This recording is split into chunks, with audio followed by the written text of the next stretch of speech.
ইন্ডিয়ায় একটা স্কুলের যে ফ্যাসিলিটিস আছে তা আমাদের ন্যাশনাল টিমের ওই ফ্যাসিলিটিস নাই। তা সেই অনুযায়ী আমি বলবো বাংলাদেশ ভালো খেলে, বাট আরও ভালো খেলার অপরচুনিটি ছিল, ভালো খেলতে পারতো। বাট আশা করি সবসময় যে ভালো খেলুক এবং দেশের জন্য সুনাম বয়ে আনুক। মাঠে বসে খেলা দেখলেন, তারকাদের শেষ পর্যন্ত ছিলেন আসলে ট্রফি দেওয়া পর্যন্ত, এটা কেমন লাগলো? তাদের খেলা কেমন লাগলো একটু যদি বলতেন সামনে। না, অবশ্যই ক্রিকেট খেলা তো মনে করেন যে এটা তো প্রফেশনাল না, তো অবশ্যই ভালো লাগলো। আর যেটা মনে হলো যে আরেকটু অর্গানাইজ হলে আরেকটু ভালো হতো।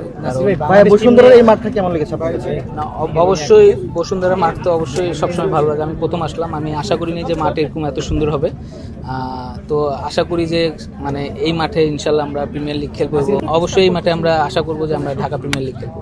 ভাই, বসুন্ধরা সবসময় ক্রীড়া জগৎকে নিয়ে যত কাজ করে, এই দৃষ্টিকোণটা কেমন লাগে?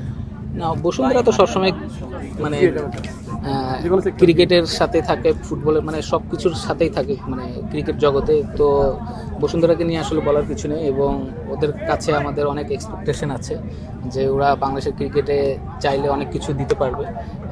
যেরকম এখন সুন্দর ইনডোর করছে, স্টেডিয়াম করতেছে, তো আশা করি যে এখান থেকে অনেক অনেক ভালো ভালো প্লেয়ার বের হবে।